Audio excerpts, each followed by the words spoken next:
Good morning, everyone. I'm very pleased to see you all here. I hope you had a very nice morning sessions, at least we had. And today, now it's time for our panel discussion, and let's talk more about resilience. And yes, I forget to introduce myself. I'm Māra Arāja. I think I met most of you yesterday as well, and I'm a director of Information and Communication Science in Vidzeme University of Applied Science, and today I will moderate this discussion, but as I understood, everyone is very eager to talk, so you will hear more from them, not so much from me, hopefully. And I will start with a little context about our today's topic. And then I will introduce my guests here today, and we will start our discussion. And as you all know, concept of social resilience is a very complex and fluid concept, which includes a lot of stakeholders, a lot of changing circumstances, and many other variables we cannot be always sure about. And even there is quite wide research on this topic, a lot of policy papers, I believe, and practical experience at the organization level. It still depends on each unique situation, and I hope that today we will look at different situations from different broad of views. And that's why I invited my guests, and my first one guest here is Atis Egliņš-Eglītis. He is deputy chairman of the Cēsis County Municipal Council. Yes, that's right.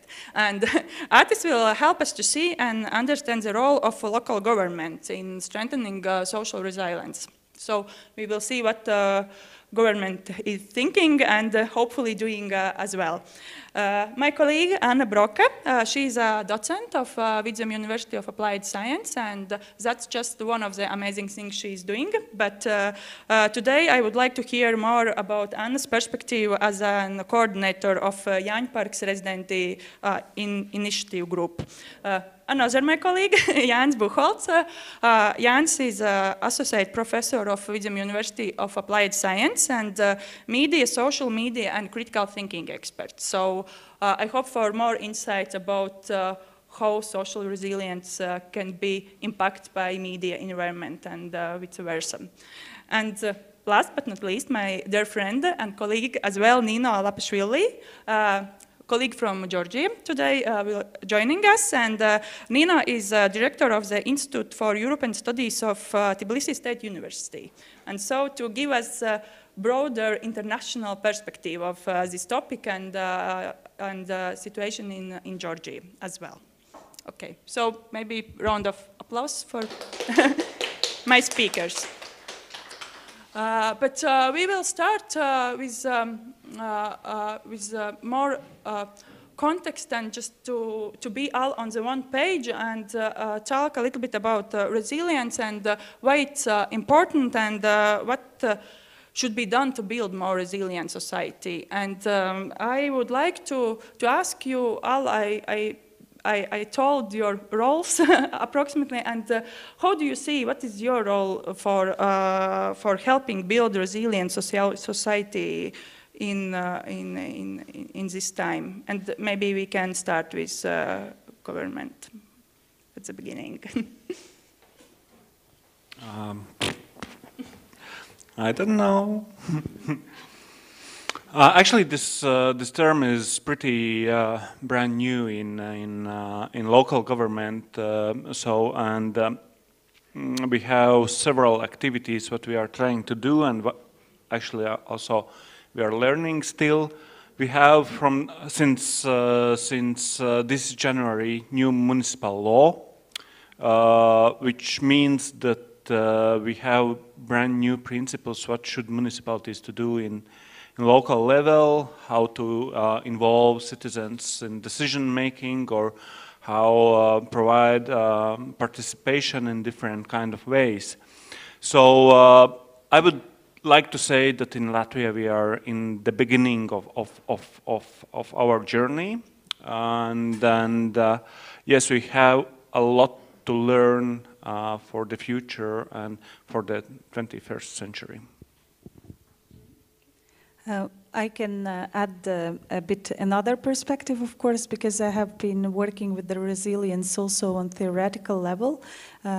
Beyond my activity or active citizenship, whatever we can count on in one small area in Valmiera, I am working also with the socially disadvantaged groups, disabled people with different backgrounds, and also teaching social work, and from this perspective, I remember in 2014, precisely after the first global financial crisis, we worked on the research on resilience and how the citizens should cope with this kind of crisis, and of course not waiting for long. We had the COVID and also have entered into energy crisis.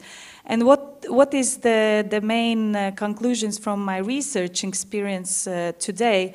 That actually we have several types of resilience. The first one is also you can be resilient to the circumstances because you are in the particular environment for a longer period of time, or I would say resilience is connected with the stability.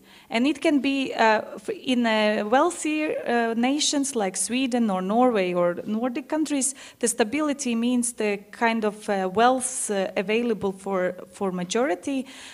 In our region, unfortunately, we have stability also in terms of, for instance, people living in poor circumstances. They are living in very difficult situations, but they are resilient to the changes because they have been in this particular poverty for a very long time. So this is kind of type of resilience which is not always the positive one in the sense.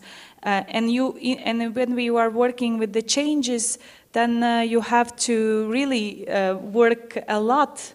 Because if the people have been living for 20 years in the same, same environment or in the bubble, it's very hard to kind of, it's resilient. But another resilient is this one which we are also using as a buzzword, I think in media or in governance or whatever, that positive kind of resilience when you want to activate and make people more participative and be part of society and not kind of close into this negative resilience. So at least two types. Maybe I will come up with something else during the debate, but at least two types of resilience I would like to distinguish.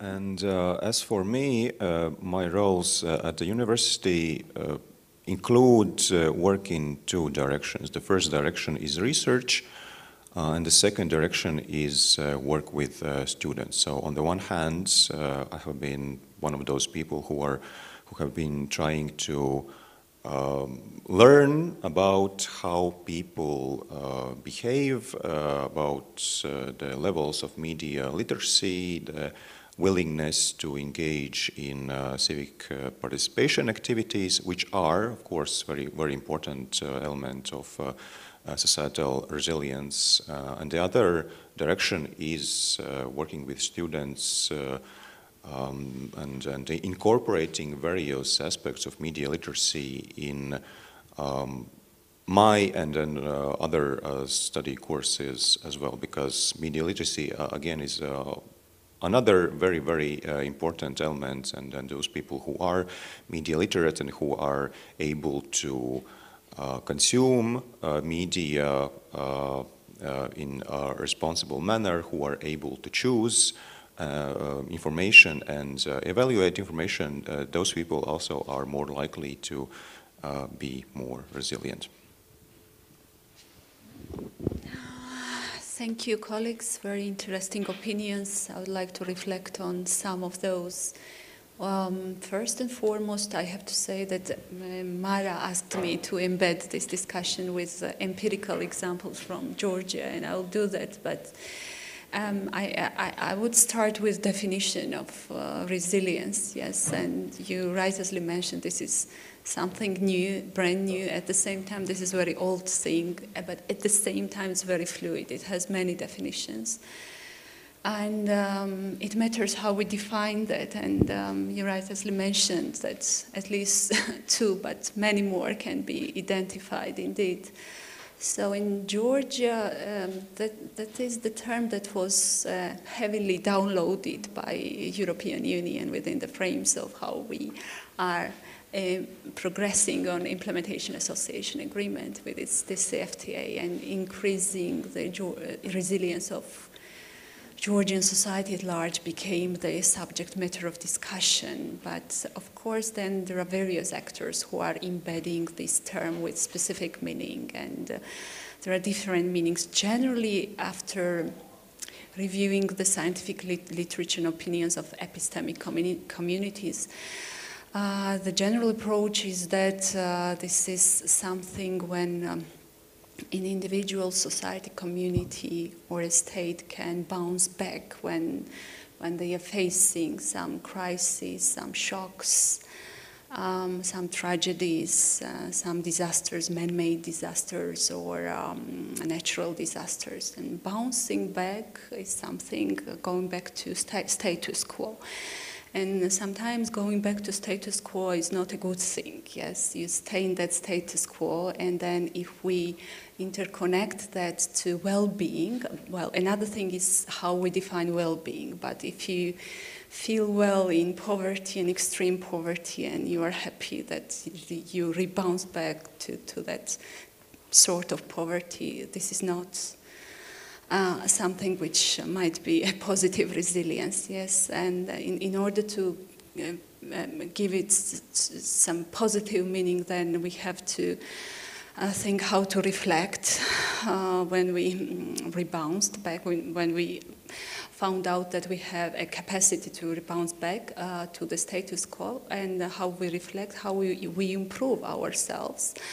And what lessons can be drawn from it, and what's the overall outcome to improve ourselves. And I want to connect this discussion to yesterday's discussion where Rector Professor Augsne Tavai was participating as well. If we are not changing, then what's the point? Yes, if we are not improving, if we are not learning from the lessons, so it should improve us. So first time when we started to understand what resilience is about in Georgia, of course, perhaps it was during COVID-19, and somehow in coordination with international actors, government drew some strategy and action plan, and it started to download this strategy and impose upon the society at large. And then the question that emerged whether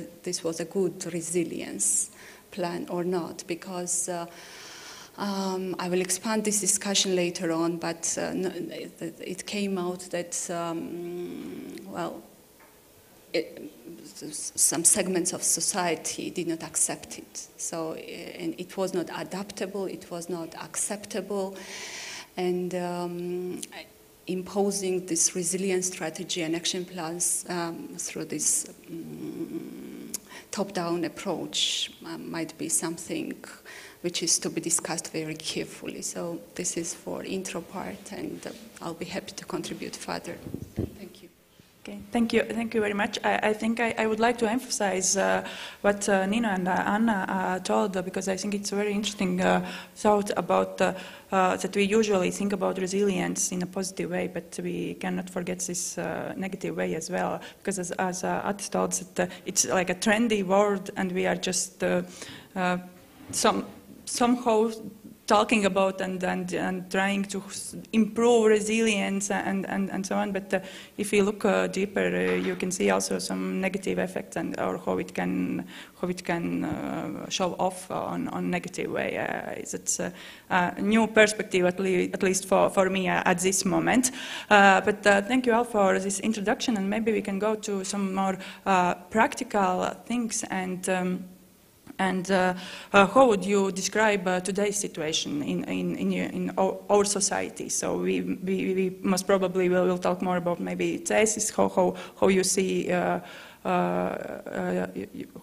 society in thesis feels, and do they feel quite resilient to crisis at this moment? What is happening? And yeah. Yes.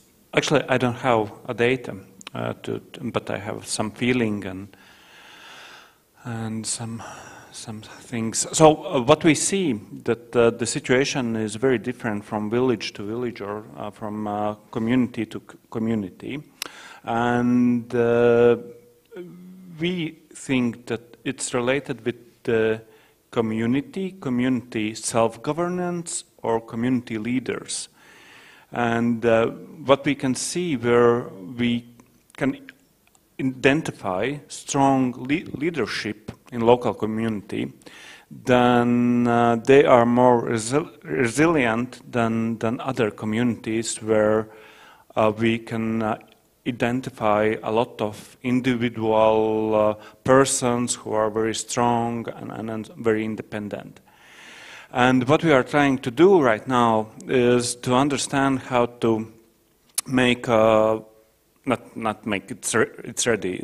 We have made a working plan for local communities how to provide their involvement in different processes, because since this municipal reform, we recognize that we should change very much our daily work, and it means that municipality as well as state can provide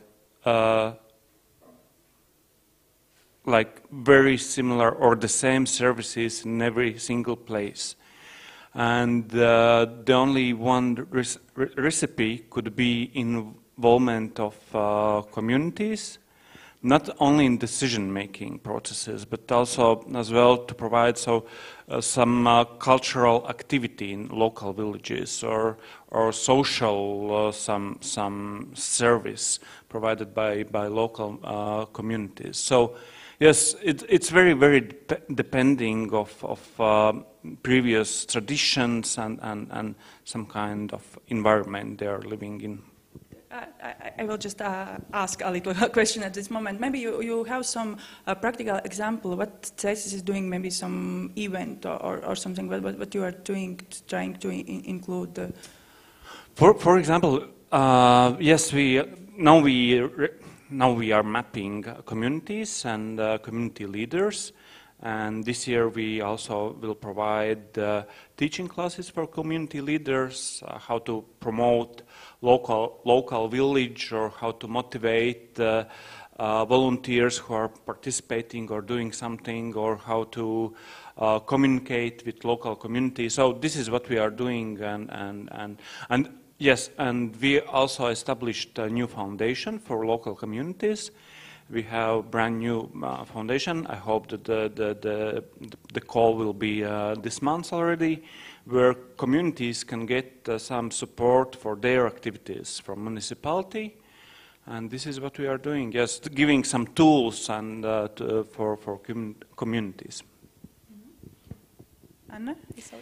I started about typologies. I came now to say that actually we also have differences between like individual level resilience is one thing, then we have your mentioned community level, how to strengthen communities to become more powerful, more participatory in the government, in the political decision-making processes, more active in daily to resolve some issues on the local.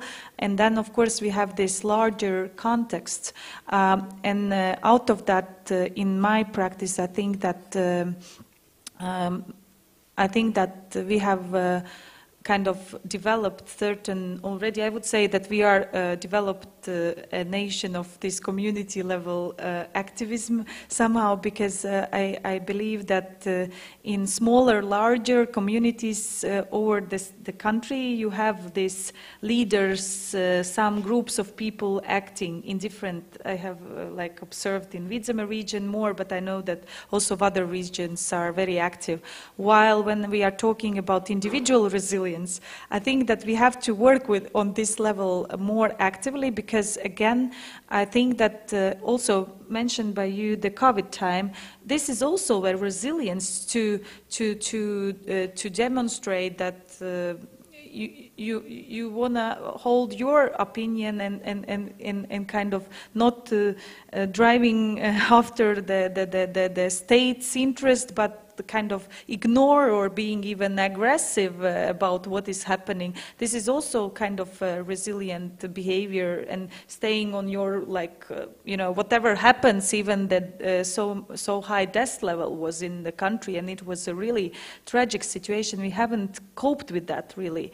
And in the same time, we had a group of society who were standing as nothing can shake their minds or grounds, and this is also a kind of what is the individual level or some other society levels. And finally, these contexts, of course, state or broader contexts where you are. Because I believe if you are born in some more deprived region, or more deprived community, or more deprived locality, then your capacity for a change is lower. This is according to the theories, this is according to the practice, whatever. So you can't just, you can't cope with the daily situations in the same manner as it is happening in a better community, better environment. So this environmental context is very crucial. And each of it asks specific approach then? Yes, if I'm working with the people quite on a very ground level, with different people, with different backgrounds, with very tragic life stories.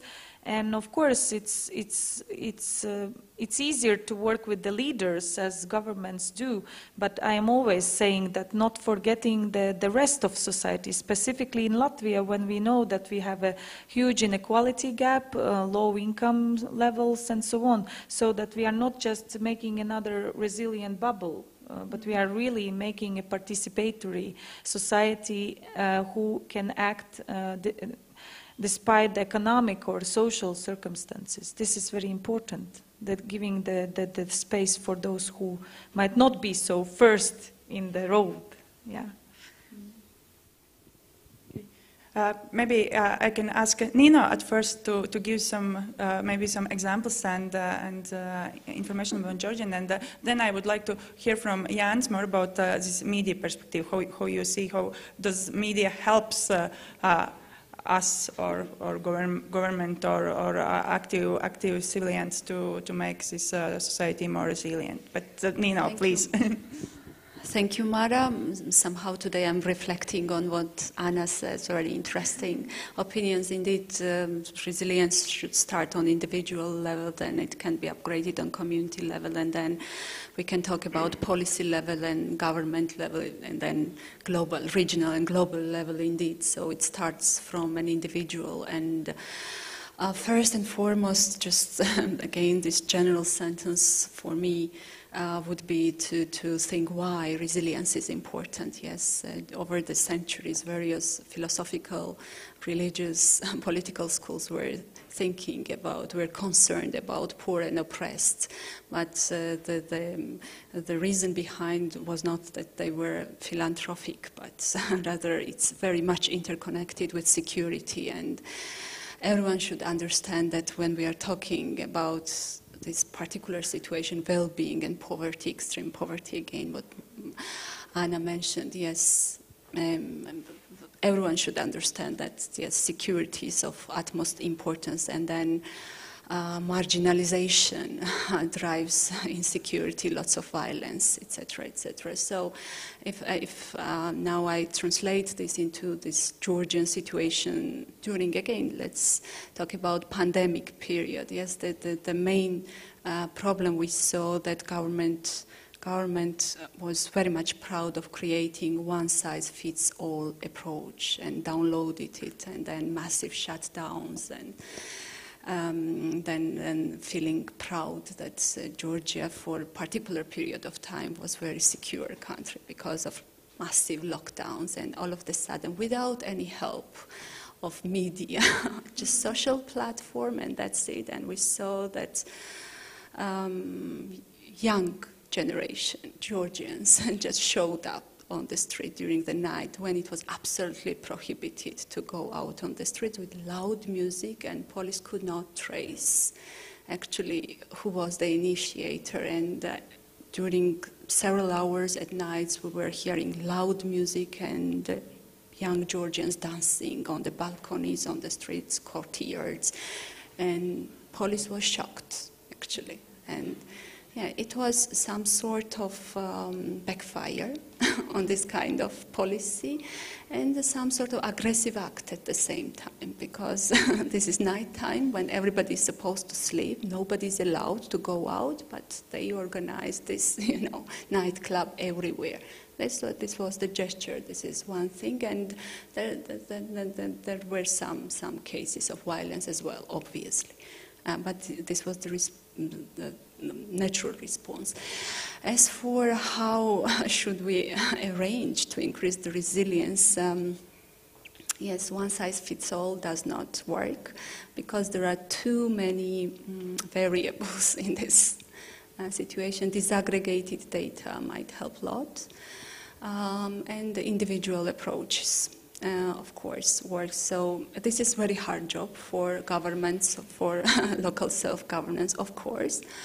Of course, it's very difficult to engage meaningfully with communities to discuss what are their needs, what might be solution, what are the problems, what might be the answers to that problem. But it's better than fait accompli, yes, and fait accompli was the situation in Georgia when everything was pre-decided, and after this incident they tried to involve some members of community, but everything was again pre-planned.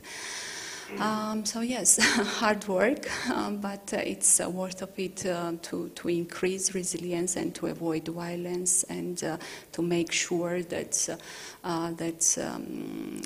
there is a feeling of security across individual members of community, and across the country and region and globally in general. So thank you very much. So the comment about media, right? But you can comment on previously said as well. There were so many things that were said that it would be quite an extensive comment, but maybe I will get back to that. But yeah, first about the media.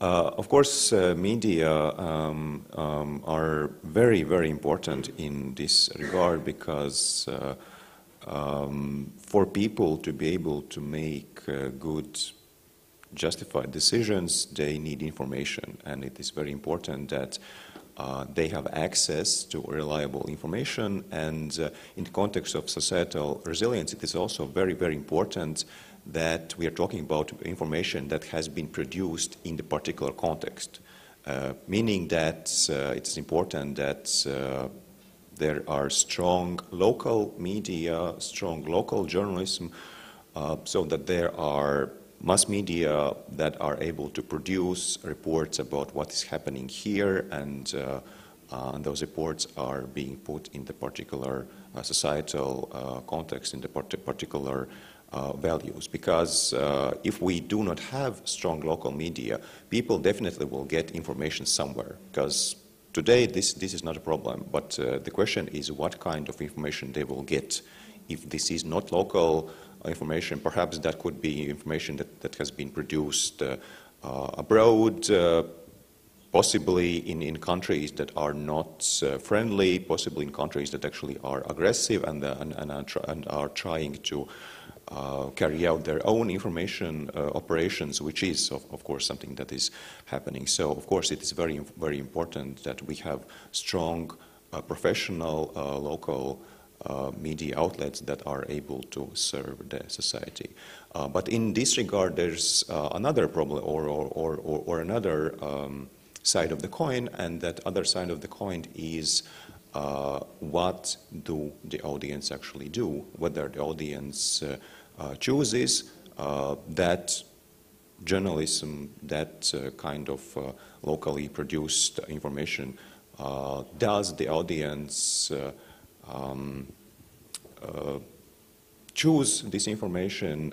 Do they actually understand the difference between good journalism and bad journalism? Because if there is no demand from the audience side, then our journalists could produce the best journalism in the world, but this would lead to basically nothing. So, of course, we have to think about the strong local information environment, but we also need to talk to the people, talk to the actual and potential audience so that they do understand all those things. And then one of the challenges in this regard is that there are quite a lot of people today who think that all they need to know they actually can encounter on their social media timelines. Of course, there are so many interesting and also valuable things that they indeed see there,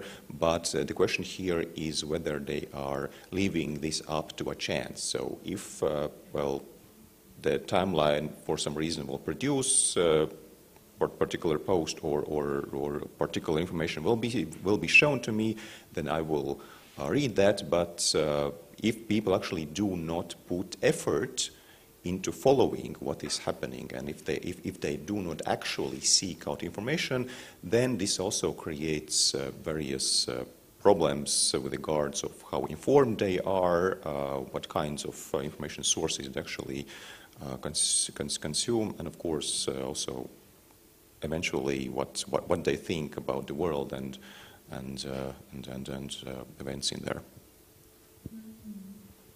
So strengthening local media should be one of the priorities if we talk about how we can help from media side. Anna, you have some. Yeah, I just was hearing something, and I wish to reflect on your. I think it's really a good point on local media and information, and also I think we have somehow forgot about the civic education, an important role of.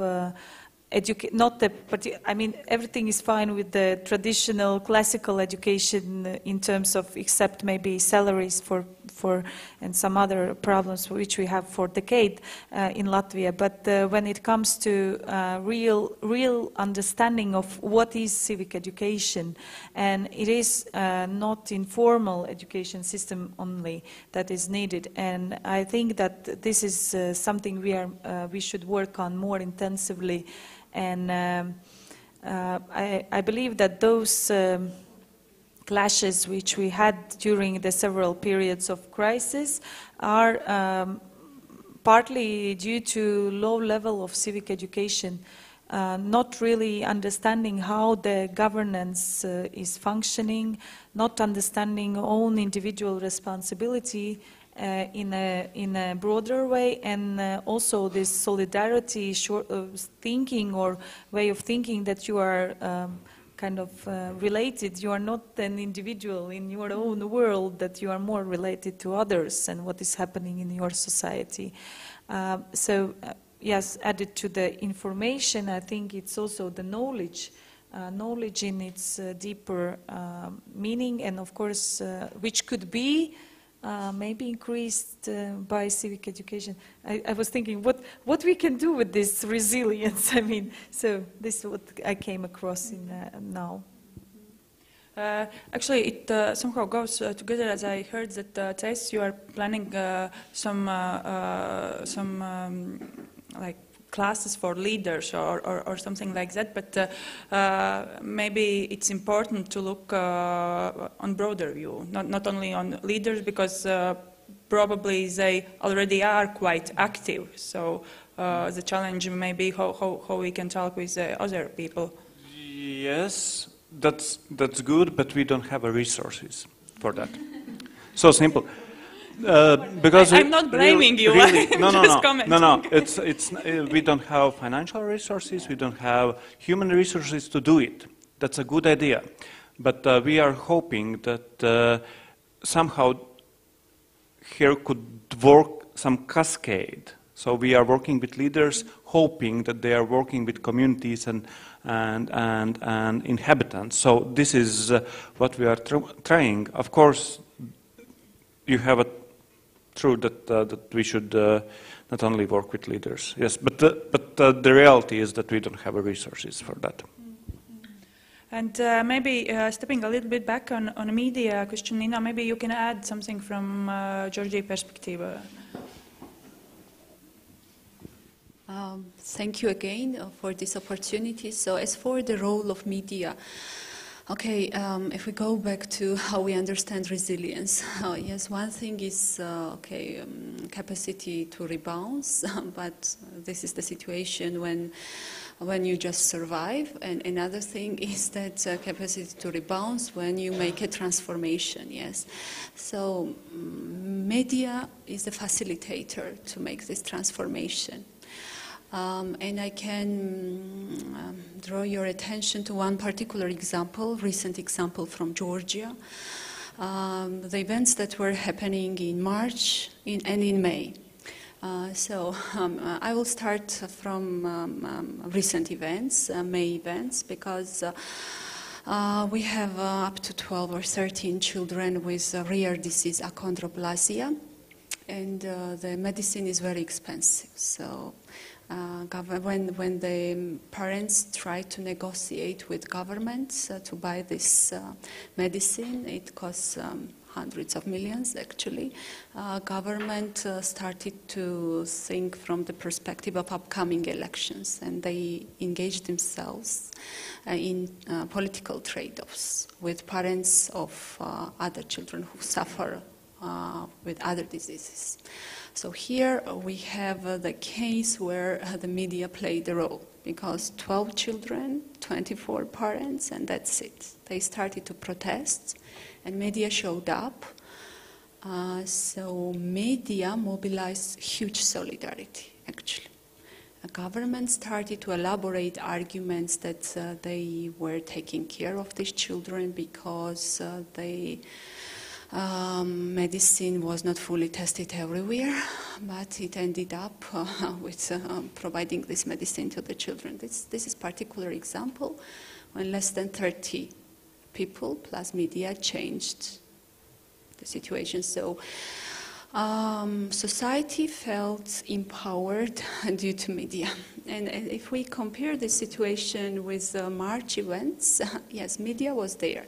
So the situation was that one of this break-up political group from incumbent power, which is in parliament, decided to register a Foreign Agents Act in Georgian parliament. So they were trying somehow to control the civil society organizations in Georgia heavily. They were saying that this is the copy-paste of FARA, a US Foreign Agents Act, but actually this was the copy-paste from Russian law. That's how it was labeled, actually. And in Georgia, we have very weak political parties, but very strong civil society organizations. And they felt that it was an attempt from the government to control them before elections, so that they are not criticizing them. So the idea was to make difficult for them to spend foreign grants, for example, to label them as agents. And in Georgia, agent has very negative connotation because it means that you are working for the interest of other government, like you are a spy type of person. And plus, they could, according to the draft law, they could organize the audits anytime they wished, so they could paralyze the implementation of the ongoing projects, etc., etc. So what happened was that it was not only civil society organizations, but young Georgians again who showed up on the streets. And then we got attention from international community. And then eventually media was there, but we felt that its role was less because the key role was played by a young generation of Georgians who said that it's against Georgia's European perspective. So it depends on the cause, of course, it depends on the values. And there you can feel who played the decisive role. Of course, everyone at the end of the day was very much thankful to local and international media, but the key role was played by Georgian society at large, and in particular, Georgian youth. In second case, in May, it was obvious that the key player was media. And they brought these changes, and they brought the resilience, which is positive resilience, the resilience that brought transformation and belief to the society that even small group can contribute to the policy formulation. So, thank you. Thank you very much. And I remember that you mentioned the example previously about this COVID-19 disco, for example, which born in social media. Maybe we can have some comment from Latvian side here about social media role in some civic activities, public activism. Maybe some examples came in mind, or how it can help. I would say this is quite tricky because the big question is whether social media promote those activities or whether social media just reflect those things that already are in the works in the society. For example, when we see that there are groups of people who are hyperactive on social media, then the question is whether their visibility and their reach and their potential impacts on larger societal groups stem from the fact that they have been able to use social media as tool, or whether there actually is quite widespread support already in the society, but we only can open social media timelines and see that we indeed have those people. But definitely social media provide platforms for people who want to express themselves, people who want to find like-minded other people. They of course can coordinate their activities, and of course quite a lot of things can happen in there. Anna, maybe something to add? Yes, I think that social media is very important. I don't know if I can call it as a tool also, or I don't know. I think of activating the. I'm thinking about my community work here in Valmiera in Jāņparks, and of course we have social media as a tool for communication, for also information, acknowledging what we are doing, and it is very easy and helpful for everyday busy people's life. Like we are just an activist group of people working and overwhelmed with other duties, and it's really good to have it. And we also have quite a lot of followers, and on also not for for instance, this Facebook page, and I don't know what is the reason why they are following us, because we are not very fancy and we don't have any PR specialists who are working with some announcements, but doing that on a very primitive way, I think.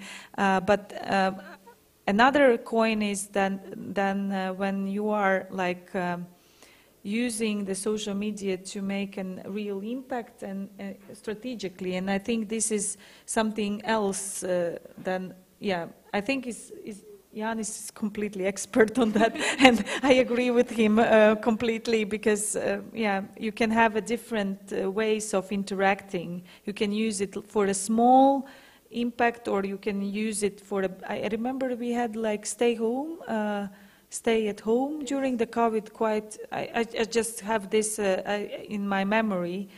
That was like a little bit more strategic platform, right? It wasn't like just something born out of nowhere. I think it was more like directed to inform and knowledge people and educate a little bit. So. I don't remember.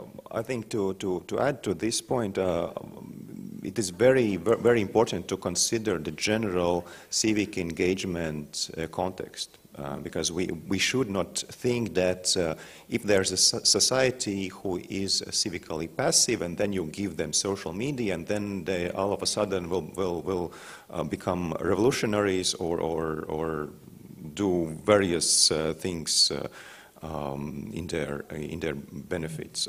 There should be this precondition that people actually want to do something, and social media allow many things to happen with less effort. Of course, not all of those things that need to happen for there to be change, but of course there are quite a lot of things that can be made easier. You can reach more people. You can produce content perhaps more easier than you could do that on traditional media. But first and foremost is that you actually need to want to do that, because if you just do not want to do that, if you do not want to invest your time and energy, and you do not feel passionate about that, and you don't want to change anything, then well, people perhaps will use social media not for positive change or to counteract some perhaps bad things, but they will just be watching funny videos, and that will be about it. And talking about social media, I know that at least in my bubble, CESIS is one of the places where all things that the life is great, and if you want to be publicly active and included in your city lives, then CESIS definitely is one of the top places where to live. So maybe you see some future here. So how society will improve during, I don't know, 5 to 10 years in the context of this social resilience, public activism. Do you feel that your people want to be included in your decisions, or be heard, or be active? Yes. Or it's not just in social media, then, yes? No, it's reality, yes. And I strongly believe it's because of we are so big municipalities right now in Latvia, and it's very hard to reach every single person in our municipality. So the key is societies and communities. But I wanted one nice story or example to tell, which I think represent how resilient society Latvia is. Totally, and it's related with the war in Ukraine. And I remember it was Saturday, 2 days after the war started, and I was standing in my kitchen, and the feeling was extremely alone. I felt so lonely because Mayor was outside of Latvia. He was on vacation, and somehow I was the last point where people came and asked some questions, and we didn't have any answers. We didn't understand what's happening, and it was like, yeah, Saturday morning. I was standing in my kitchen drinking morning coffee, and I don't have an answers. And I started to read Twitter, and in one moment I recognized that one lady from NGO is very active, and she has looks that she has an information we are lacking. So I wrote her. I didn't know her, and then we had a call in 5 minutes. And I said, yes, I am from municipality. We have totally science from government institutions what to do. But somehow NGO was more informed and more coordinated. So, and in 10 minutes, I was involved in WhatsApp group where already was more than 100 people all around Latvia, from municipalities, basically from NGOs, but also from municipalities. And this was the first point where I recognized how strong is NGO, because state institutions started to talk with us next day. It was Sunday morning or Sunday afternoon. We had the first coordinated meeting, what to do, how to react, should we go to the border or not, or a lot of things. So, and this NGO WhatsApp group was basically very good coordinated, and this was what we use also to communicate with society, because society also wanted answers and to get some answers. And the second point was when refugees came, the first refugees came to Latvia. Despite the fact last periods, EU invested a lot of money to prepare our society and different kind of managers for a refugee crisis. When it started, actually we were totally bankrupt. It was big failure because all this ton of money what was invested in Latvia for preparing, it didn't work. And what worked was knowledge from NGO. And again, we started to negotiate with NGO, what as a municipality we can do the best, what kind of processes we need, what kind of knowledge, and so on. And actually, those 2 points or examples, I think, represent how NGO is very, very strong and can be a very good partner for state or municipal institutions. Thank you. Maybe someone has something to add about this. Yes, I think that on this point, as I said, I think that, I don't know about Georgia, but we are like not really this old welfare states, like in its performance, and we are quite flexible because we are quite small country. So I also experienced during the COVID and after this several situations, it's quite easy to communicate with the municipality, with the even state ministries. I mean, I never can imagine this could be possible to call to Ministry of Welfare in Germany or elsewhere. I mean, in that manner that you are like, you have a formal institution, agency. At the same time, you have these informal networks.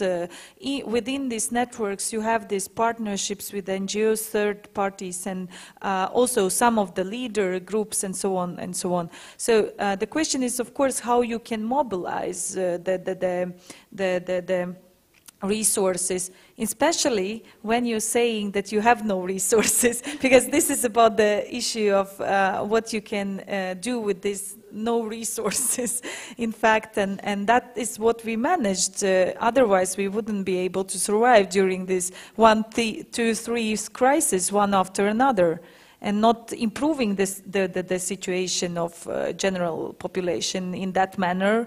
But we are surviving, and we are resilient, and we are quite happy, and so on. But one small note upon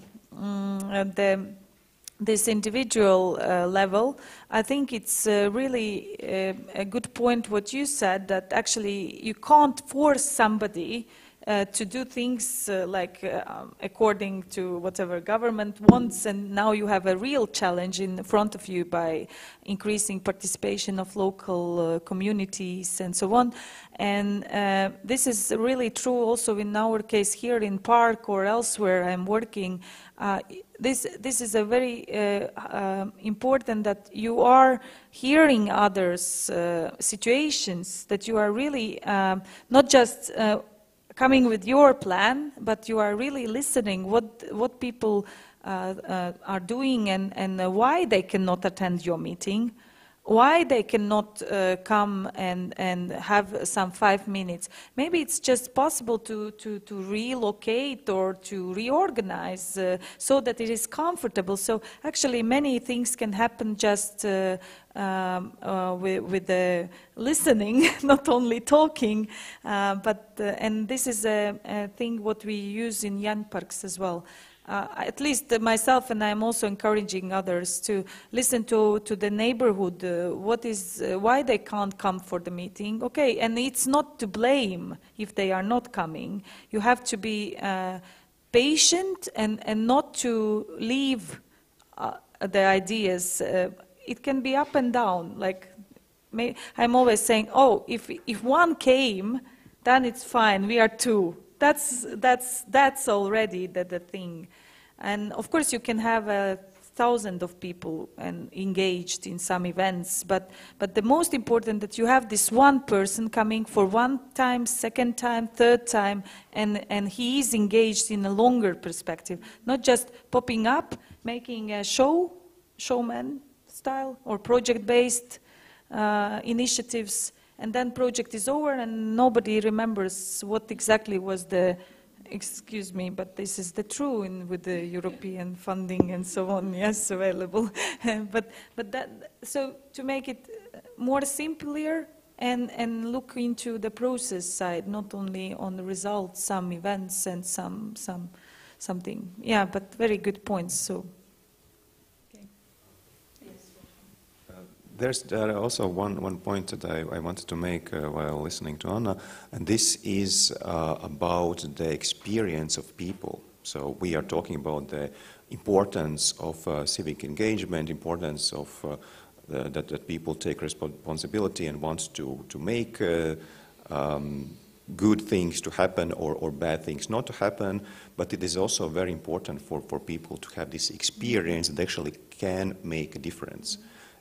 So that rather than just trying to change something, they actually need to experience that this is in their power to do something. And I think that in Latvia there have been some problems in this regard in relationships between the government and society, because there are cases when society or the groups in society try to get some changes, they try to communicate their needs, and they want to communicate those to the government or politicians, but those politicians might just have different plans, and the result is that over time people in a way learn that they are powerless, and if they learn that they are powerless, of course they will be less motivated to try next time and try to fulfill their needs or their plans. Thank you very much. I think already some conclusions are coming out, but and I know that our time also is coming to the end, so maybe we can each of you can have some closing remark.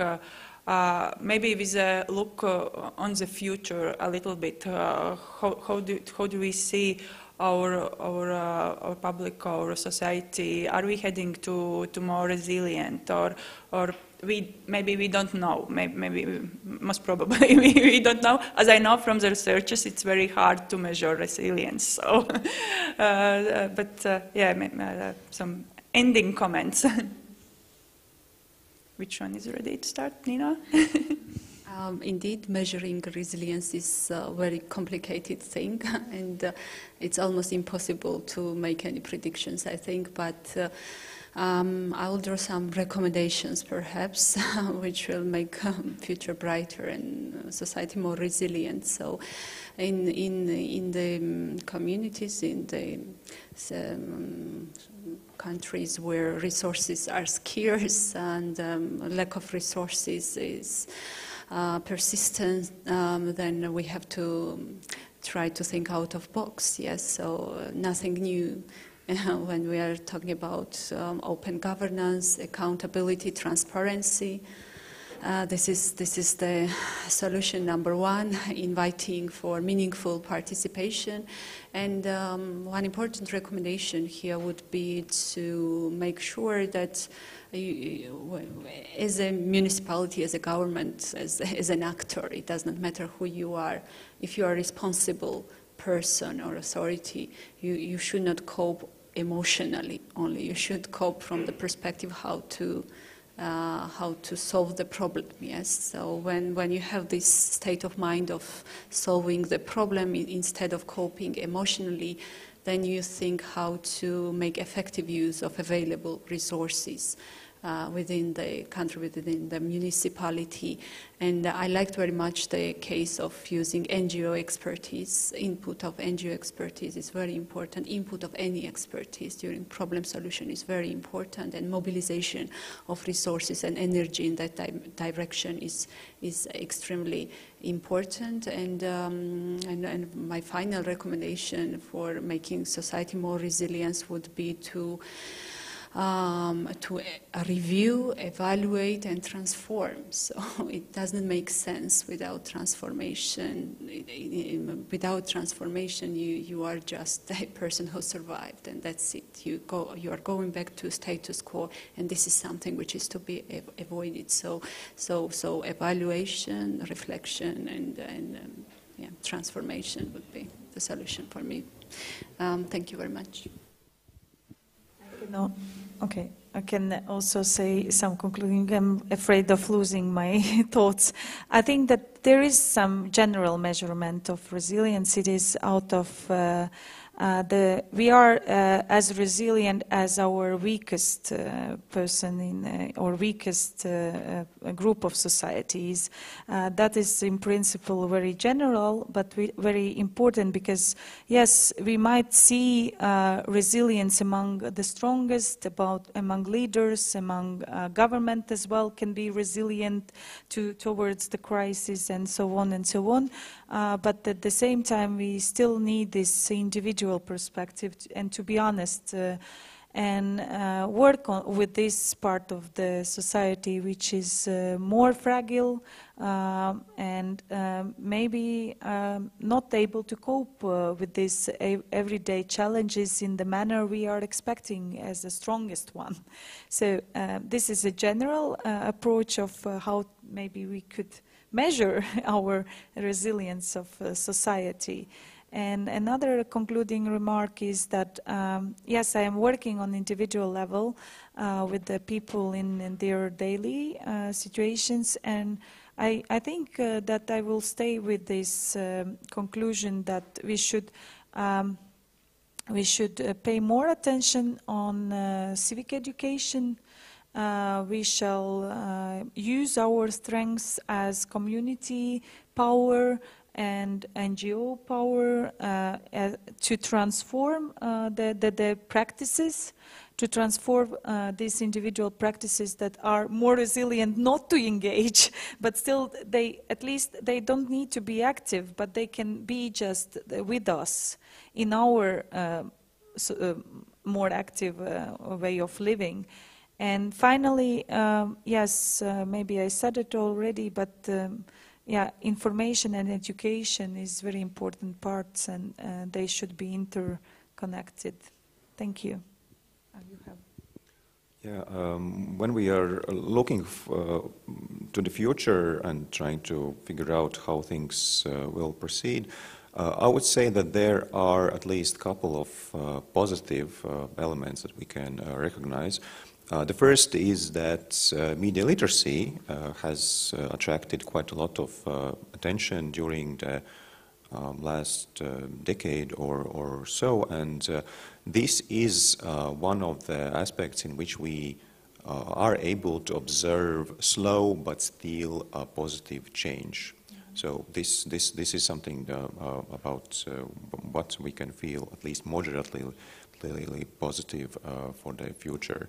And another thought here is that I think that the very fact that we are talking about resilience and all the challenges that we are facing in this regard is also a positive indicator, because when we are talking about those things and we are thinking about those things, chances are that we are able to come up with good ideas, what else should we be doing, and how to address those things.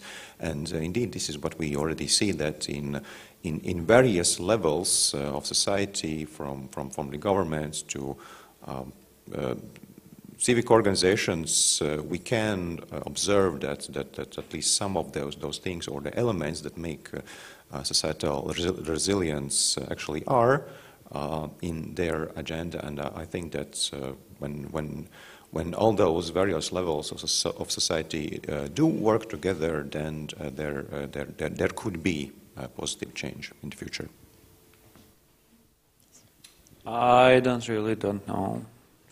I think I really don't know what will happen in next couple of months or years, and the environment is changing so fast, and we have crisis after crisis, and yes, we have artificial intelligence right now, and where we will put it in our social construct.